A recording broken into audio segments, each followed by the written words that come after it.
Hi guys, I'm Harry and this is Studio Hot Rods Restoration Revelations. I'm the crazy guy that actually builds these 70, 68, 69, 70 Chevelles with the 3-year, 36,000 mile warranty, and I come up with all kinds of inventions and creative stuff that we put in these cars. And this week, I'm gonna cover something really big. Amazon. Can you actually put Amazon parts in a cool $300,000, $200,000 build? We're also gonna be going back. I'm gonna show you guys how I made homemade Bondo. Nuts. I am absolutely crazy in the head. Also, we give away every week, we've been giving away these little gap tools. Really cool because they're different sizes and you can measure the gaps from side to side and see this one's really bad. This is a car I'm going to work on. I haven't worked on it yet, so don't kill me yet. Anyways, we end up with at the end of the episode, we end up with a nice Bible study where I share something out of the Word of God. I've got 3D printing solutions that I'm going to be putting into these cars as I apply technology into it. We'll go over a quick one on that.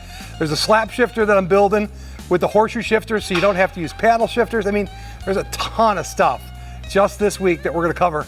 Man, and when it gets nice outside, we're gonna be driving and having a ton of fun. Can I show you something, guys, that's really cool before we get into the episode? Check it out. Let me go get a tool. I'll be right back. All right, guys, remember last week I was talking about my Bondo wand where we could take it and look at how much it sticks. So basically, this is a piece of spring steel with a magnet encased in the bottom, and if the coating is really thick, it just kind of flops right off, see that? But if the coating is really thin, it'll stick to it. It's kind of a feel thing. Now check this out, big, huge magnet. This thing is gonna stick anywhere. I happen to know that it's got filler down here, so how are you gonna use, what are you gonna use to kind of figure it out? Now, in the old days, what they would use, is something like this. And this is like for lacquer paint. They would put it on metal like this, and they'd watch to see how much it pulled as it would come off, and you could measure the thickness, but it won't do anything. Down here, there you go.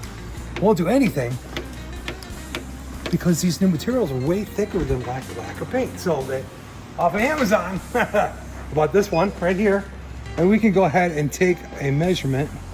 I'll take a reading here, it goes real well.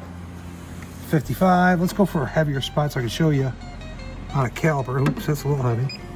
73. Let me show you what 73 mils thickness actually looks like. Come on, real quick on a caliper. I think I got a caliper right here. This thing is,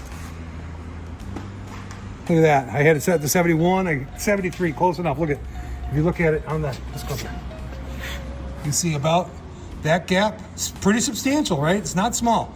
That's how much material is on top of the metal because you're measuring the distance between the metal itself and the total finish. Now, if it's a Bondo bucket, this thing won't even measure it because it's way too thick. You can always grab a heavy, you know, it's a touch and feel thing. All right, let's get in back and make some homemade Bondo. Let's go.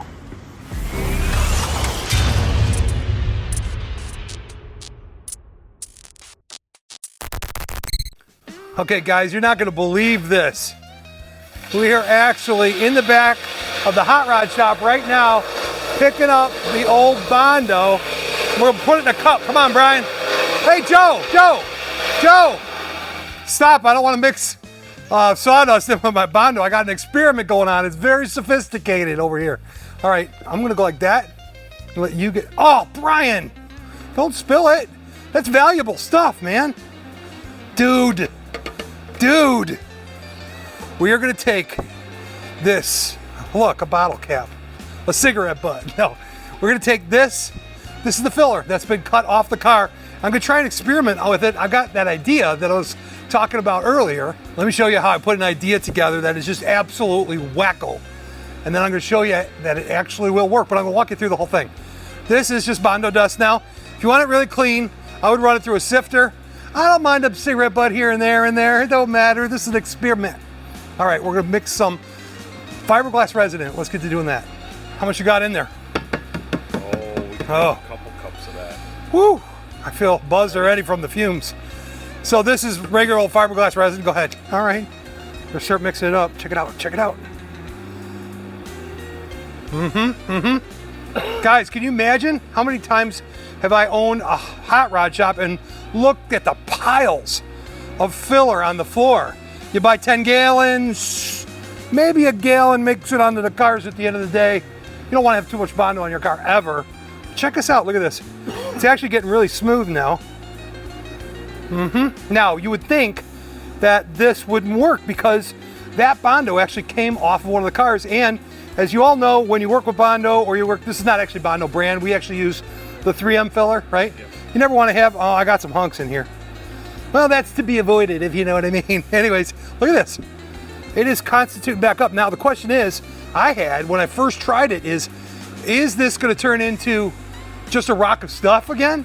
You know, because if you already put hardener in it, and then you take it off the car, and you're putting resin right back with it, wouldn't you think that that could just make it, like, hard again, right? Does that make sense? So I ran an experiment overnight. Look at this. Dude, like, honestly, I would totally use this on your car, just not one of mine. No, I think it would be a great use for like wood filler or something like that. You could use some other types of things. Heck, maybe we should throw some sawdust in it. But anyways, check it out. Now, the question is, does it really work? I'm here to tell you that it does. So mix it up like that, and then what you're gonna do is do it like you would do any other Bondo. I'll be right back. What you can see you have here is the reconstituted body filler. Look at that stuff. Oh, I'm making a mess, Brian. You know it now. Okay, there we go. Show me the next customer's car to put it. I'm kidding. Stop it. Stop making fun of me. You know what? If you got Geico, I wonder if they'd approve it. All right, come on, let's put some, double it from what you would use on a regular filler. Okay? Wow, I made a lot. Why did I make so much? Man, you know how much money this is like gonna save right here? Okay, so check it out. All I've done is recatalyzed the filler that was there with the resin filler. See, it's a recycled green. It is this color for a reason. We're gonna go ahead and put it on the top of the Chevelle. I'm not gonna leave it there, because that actually is a car that I'm gonna finish at some point in time, but I'm gonna show you how it goes out. And this is not even like filled. Oh, there is some hunks in here, Brian, look at them. The point is, can we put it on there? And will it dry up nice? Here, why don't we let a professional do it? Brian's a professional. Oh boy. That way I can't get in trouble for doing it. I would never do this.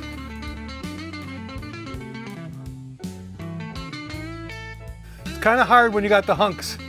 That's probably a bad thing. But my point is, I did this exact same experiment yesterday, and I put this filler up right here and just let it naturally dry. Check it out. It's just like the Bondo. It adhered just like the Bondo. We're going to go ahead and sand that real quick and see if it does the same thing. I'm not going to touch that because it's obviously wet. All right, what we're looking at is, does it sand the same? Does it act the same?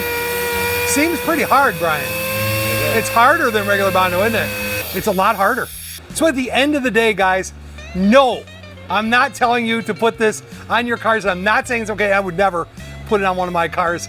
It's just silliness. But I do think, I really do, that there could be a fit for it in woodworking or something like that.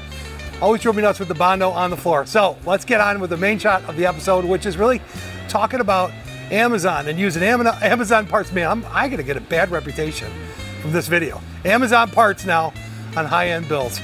Unsubscribe now. All right, guys, so the question is, can you actually build high-end muscle cars, beautiful cars, like the one that I'm right in front of, the Gray Ghost with an LT4 in it, with Amazon parts? Absolutely. It's a great resource. Are you kidding me? Check it out. Most of these parts I found on Amazon. Oh yeah, Amazon. Yep, got most of those parts off of Amazon. Yep, that's just hardware, little widgety stuff. General rule of thumb for you is, if you're looking for something on Amazon and it doesn't have a brand on it, stay away from it. But there's a lot, you know, AC Delco, Duralast. There's a Duralast product. You guys have all heard of that, AC Delco, Duralast. There's great manufacturers that actually use Amazon as a way to get their products out to market. And then there's a lot of small manufacturers that actually use Amazon as a way to get their product out in public. Let me show you one really cool product that we put on the cars that I found via Amazon. Okay guys, I don't know if you've actually seen one of these before, but I found it on Amazon, right? And what this is a little vacuum accumulator right here with a valve that pushes it in like this. And look at that, it's got a valve that turns. So basically, you run vacuum to it. Now I gotta run a vacuum switch and a controller for it, but this thing will actually let the exhaust roll right straight out the back, and it sounds epic. Let me show you what it looks like in the car. Okay guys, look at it. This is the Valvetronics actually mounted up in the Grey Ghost. It's actually going to ship down to Florida. I warranty these cars 3-year, 36,000 mile bumper to bumper. And believe me, I've got over 5,000 miles on my set of exhaust. And the reason I do that is because you can't just buy something off of Amazon and think it's going to be good. That's the trick, is you got to test it. I'll show you another thing really quick. And another car, 5,000 miles on it, and I love it. But I went through a couple sets to figure it out. Well, bam! There is a ton of people selling like LED headlights online. I've gone through a couple different manufacturers, and I got a set in this car that I'm very, very well pleased with. Also, I got these under hood lightings that I call rock lights, that the rock light itself actually I do buy off of Amazon, and then I modify it from there. So, can you find good parts to make good cars on Amazon? Absolutely, but the trick is you got to use it for testing and development. I say probably about a 50-50, maybe. Anyways, let me show you one last part that I'm building that's in my design area that I'm actually going to make a slap shifter on a horseshoe shifter, and I'm still using some Amazon stuff to make it happen, but let me show you some of the details, how I'm pulling that together. What does Amazon have to do with a shifter that's going to actually go in the Chevelles? It's called the horseshoe shifter. You guys have all seen it.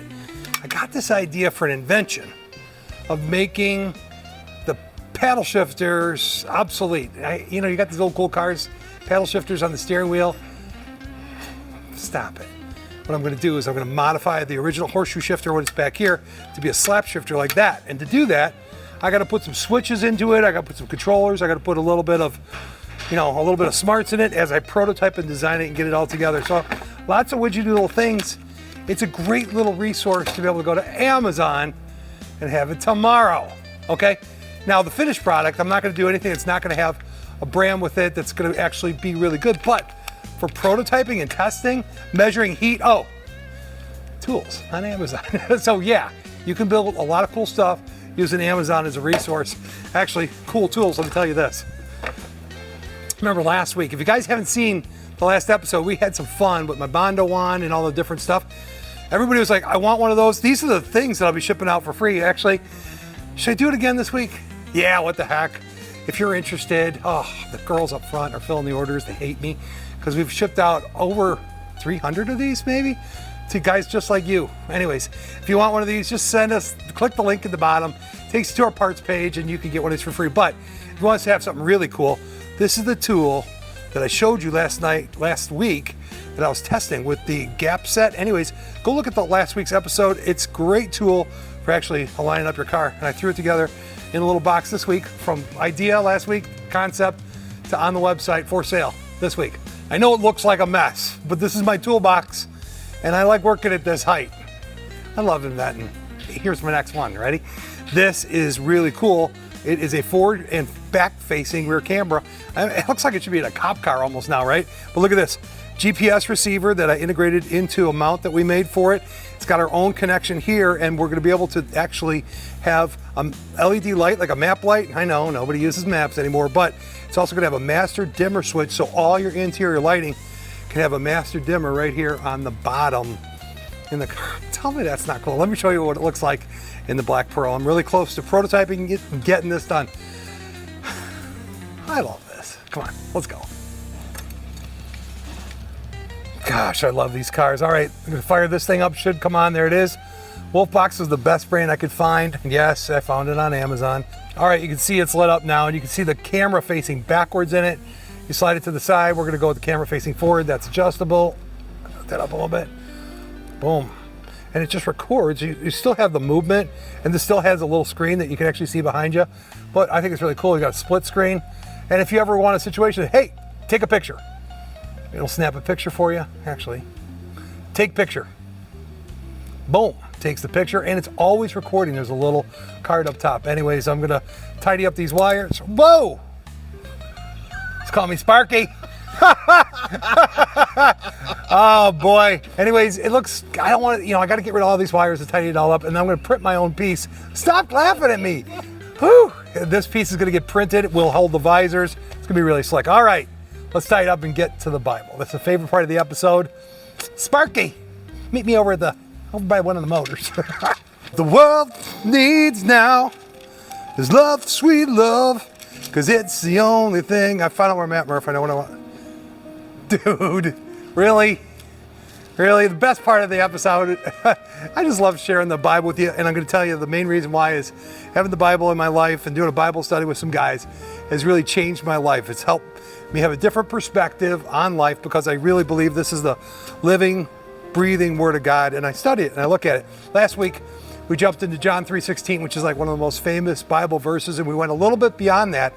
But this week, I'm going to go a little bit in front of that to set the context. Because if you understand the times and the context of what you're reading, it can really add a lot to your perspective of what was going on at the time. So I'm going to start with John 3. And this guy, it's all about Jesus coming to meet a guy named Nicodemus. Did you know my last name? Nicodeme. So I somehow think I'm related. Anyways, let's dig in. There was a man of the Pharisees named Nicodemus, a member of the Jewish ruling council. He came to Jesus at night and said, Rabbi, we know you are a teacher who has come from God, for no one could perform the miracles and signs that you're doing if you weren't from him. You notice he came at night because the Jewish leaders at the time were like, this can't be right. Anyways, let's keep going. In reply, Jesus said, I tell you the truth that no one can see the kingdom of God unless he is born again. I love that, born again. How can a man be born again? Nicodemus asked. Surely he can't enter his mother's womb for a second time. He probably said that like, hey, what, are you crazy? You can't get back in your mother's womb, right? So Jesus answered him. He goes, I tell you the truth. No one can enter the kingdom of God unless he is born of water and of spirit. Flesh gives birth to flesh, but the spirit gives birth to spirit. You shouldn't be surprised at me saying this to you. You must be born again. The wind blows wherever it pleases. You hear the sound, but you cannot tell where it comes from, where it is going. So it is with everybody born of the Spirit. I'm going to keep going. So Nicodemus says, how can this be? You are Israel's, Jesus saying this, you are Israel's teacher, said Jesus, and you don't know and understand these things? I tell you the truth. We speak of what we know, and we testify to what we have seen, but still, you people do not accept our testimony. I have spoken to you of earthly things, and you do not believe. How then can I speak to you of heavenly things? No one has ever gone into heaven except for the one who has come from heaven, the Son of Man. Just as Moses lifted up the snake in the desert, so the Son of Man must be lifted up, that everyone who believes in him may have eternal life. That's what comes right before John 3:16 and what Jesus is saying there. Back in Genesis, in the book of Genesis, I think the guys were all dying off because they were losing their faith. They were losing their ability to believe and that God was real. So God told Moses to lift up a snake, right, on like a post or a beam or whatever he's carrying. Keep your eyes up there. Don't worry about what's going on around you. Keep your eyes on what God has got planned for you. And like this thing is beautiful. Jesus is saying, keep your eyes on me. Focus on me. I'm what's important. Jesus is he's the Lamb of God. He paid for our sins. He is the way, the truth, the life. No man comes to him except but by Jesus, is what it says in the Word of God. Anyways, the reason I share that with you is I want you guys to have a different perspective. If you can think about life a little bit where there's so much more to it than just what you see or what you know. Keep your eyes on what's important. Keep your heart set on what's good. Make sure you take in what's good and just get rid of what's bad. Anyways, Bible perspective of the day. Thanks for tuning in this week with Restoration Revelations. If you need a Bible, tell me. I will send you one. It's not a problem. Don't forget the widget spinners. And if you like what we got going on here, like and subscribe, follow along. Let me know if you have questions or you see the cool stuff that we're doing. Man, leave comments, please. I like interacting with you. I read them all. I really read them all. All right, peace out. See you next week.